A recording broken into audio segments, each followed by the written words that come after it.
Bismillahirrahmanirrahim. Assalamualaikum warahmatullahi wabarakatuh. Ada orang yang mengatakan begini, karena dia bisa menyembuhkan orang yang sakit, maka kami angkat dia jadi Tuhan. Aduh guys, terlalu banyak orang di zaman sekarang ini yang bisa menyembuhkan orang sakit. Bayangkan ribuan dokter, ratusan ribu dokter di seluruh dunia, mereka nggak jadi Tuhan karena bisa menyembuhkan orang. Mulai dari penyakit yang ringan sampai penyakit yang berat, mereka bisa sembuhkan. Banyak tabib-tabib, banyak paranormal, banyak dukun, banyak tukang santet, semua sakti, nggak jadi Tuhan. Lalu kenapa ada orang mengatakan, inilah Tuhan kami karena dia bisa menyembuhkan orang sakit? Aduh, itu nggak hebat lagi sekarang guys. Kalau zaman dulu mungkin iya, karena memang begitulah keadaan saat itu. Ya kan? Sehingga Tuhan perlu memberikan sebuah kelebihan atau kemujizatan kepada Nabi dan Rasulnya supaya memudahkan dia, mengajak umat agar menyembah Tuhan yang disembahnya. Kemudian, kalau ada yang bisa menghidupkan orang mati atau bangkit dari kematian, maka dia kami angkat jadi Tuhan.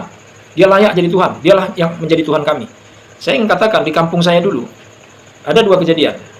Ya, mereka menggelarinya wa hidup, artinya dia dulu mati, lalu hidup lagi. Yang satu, saya cuma mendengar beritanya, informasinya, tapi anaknya berteman dengan saya.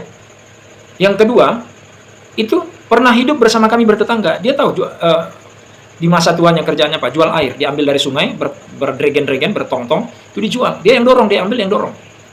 Disebut orang wa hidup karena dia dulu mati, lalu hidup kembali. Artinya apa? Dia hidup itu bukan karena dia bisa menghidupkan dirinya sendiri. Dia hidup itu dihidupkan oleh Tuhan. Kalau dia dihidupkan oleh Tuhan, dia bisa menyembuhkan orang lain, padahal sebenarnya dia berdoa kepada Tuhan, maka kemudian Tuhanlah yang menyembuhkan orang yang sakit.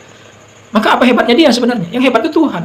Cuma Tuhan berkehendak melalui dia orang hidup, melalui dia orang sembuh, atau katakanlah melalui penjahat atau melalui aparat penegak hukum, ya, tukang jagal, orang bisa mati.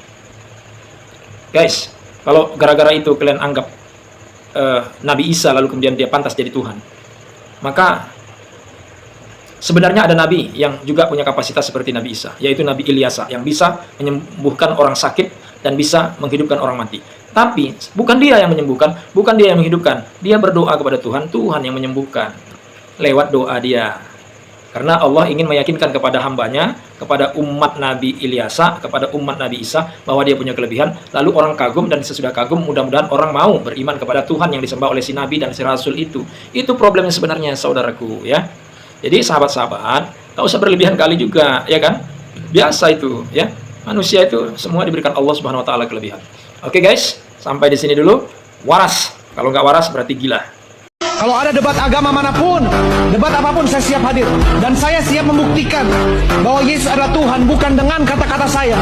Tapi ayo, sama-sama kita berdoa untuk orang sakit. Kita lihat Allah yang benar menjawab dengan api. Sama seperti Nabi Elia mengalahkan nabi-nabi palsu. Tidak apa-apa kamu katakan mereka itu Tuhan, tapi buktikan prestasi mereka apa. Mana yang diciptakan berhala, mana yang diciptakan Isa, mana yang diciptakan Yesus. Tidak apa-apa, Yesus Tuhan tidak apa-apa, tapi buktikan dia lahir di mana. Jangan-jangan dia lahir di bumi. Masa yang dituhani sama Tuhannya terlambat. Bumi ada dulu, Tuhannya datang kemudian. Yang bener aja kan gitu.